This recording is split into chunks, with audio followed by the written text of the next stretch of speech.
खमागणी दोस्तों, आप सब लोगों का स्वागत और अभिनंदन करता हूं।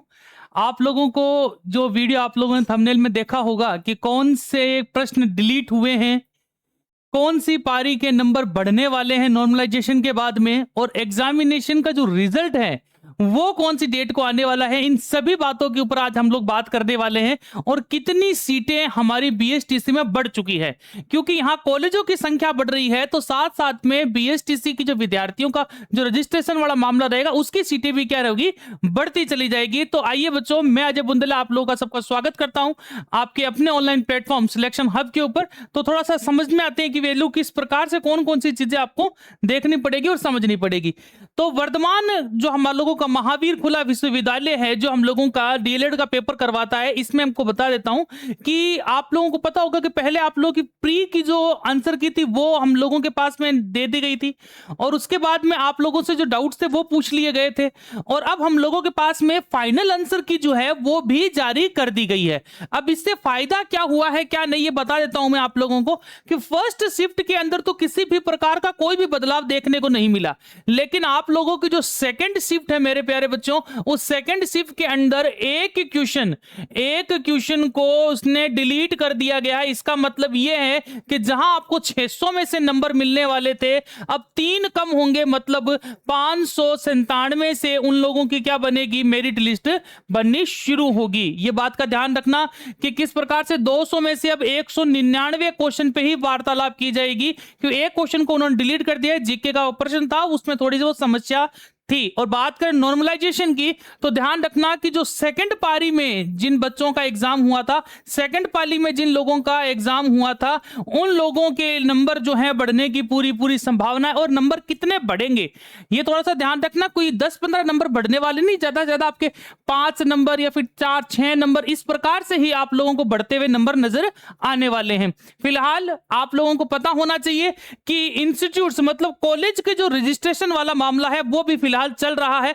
इस पे हम लोग बात करते हैं कि कॉलेज का जो पैनल चल रहा है, इसमें चल रहा है कुछ कॉलेजों ने एनओसी के साथ में परमिशन मांगी थी, और जिसमें 30 कॉलेजों को, लगभग कितने कॉलेज, 30 कॉलेजेस को बीएसटीसी की सीटें प्रोवाइड की गई है। रिसेंटली 26,000 के आसपास अपने पास में पोस्ट है, कितनी, 26,000 के आसपास में अपने पास में बीएसटीसी की पोस्ट है। लेकिन आप लोग बता दें कि अब इन कॉलेजों के बढ़ने की वजह से लगभग 29,000 के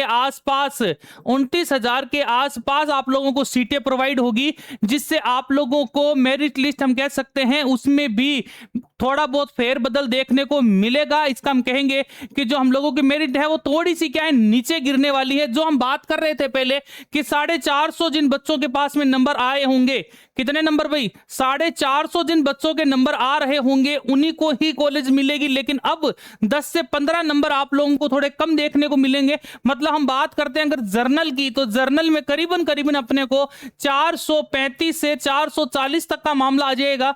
वैसे हम बात करें सबसे नीचे एसटी के बारे में, तो 410 से लेके 415 तक का मामला इसके अंदर आपको देखने को मिलेगा। यह मामला है नॉन टीएसपी को लेकर। किसको लेकर है, नॉन टीएसपी को लेकर। जब बात अगर हम लोग टीएसपी वर्ग की कर लें कि टीएसपी वर्ग में किस प्रकार से कारनामा हो सकता है, तो टीएसपी में थोड़ा सा ध्यान देना।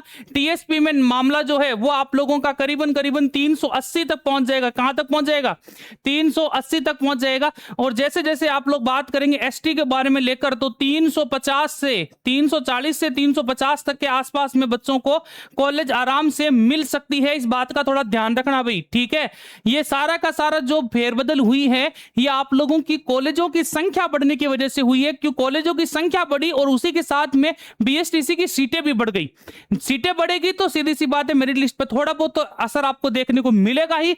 तो वही हुआ है बच्चों। तो थोड़ा आप लोग ये मत सोचना कि सर जहां 450 पहले बता रहे थे अब 435 क्यों, क्योंकि यहां पे सीटें बढ़ चुकी है, इस वजह से ये मामला आपको देखने को मिला है। और पहले मैं आप लोग को बता चुका था कि द्वितीय पारी के ही नंबर बढ़ेंगे, और यही हुआ है। द्वितीय पारी को हमने कठिन माना है और उसी के ही नंबर क्या है, बढ़ने जा रहे हैं। और सिर्फ एक क्वेश्चन डिलीट हुआ है, वो है आपकी सेकंड पारी को। अब बात करते हैं कि रिजल्ट की डेट क्या है। सर रिजल्ट की डेट की बात कर लेते हैं कि रिजल्ट की डेट क्या है। देखो लास्ट टाइम 25 दिनों के अंदर हमारे पास में रिजल्ट आ गया था, ओनली फॉर 25 डेज। लेकिन इस बार आप लोगों से जब आपत्ति मांगी गई तो आपत्ति के बाद फाइनल जो आप लोगों की है वो अभी 1-2 दिन में आई है। तो आप ये मान के चलिए कि 10 से 15 जून के बीच में आप लोगों का रिजल्ट आ जाएगा। 10 से 15 जून के बीच में बच्चों आप लोगों का कंप्लीट रिजल्ट आ जाएगा और आगे की प्रोसेस जो है वो जल्दी से जल्दी फिनिश कर लेंगे ये लोग। क्यों? क्योंकि 5 से 6 दिन लेट होंगे इस बार रिजल्ट देने में। इस वजह से वो आगे वाली जो प्रोसेस है उसमें थोड़ी स्पीड देखने को मिलेगी। कौन कौन से डॉक्यूमेंट आप लोगों को पहले से रिजल्ट आते ही उसकी फोटोकॉपी कितने सेट बना के रखने हैं, इसके बारे में आपको अलग से वीडियो बना के दूंगा ताकि आप लोगों को किसी प्रकार की कोई समस्या ना आए जब आप कॉलेज में उपस्थित हो। तो कौन कौन से डॉक्यूमेंट लेने हैं, किस प्रकार से उनको असेंबल करना है, कितने उसके सेट बनाने हैं, कॉलेज में कौन कौन से डॉक्यूमेंट आपको सबमिट करने हैं, इसके ऊपर अलग से वीडियो बनाएंगे। फिर मिलते हैं दोस्तों। जय हिंद, जय भारत।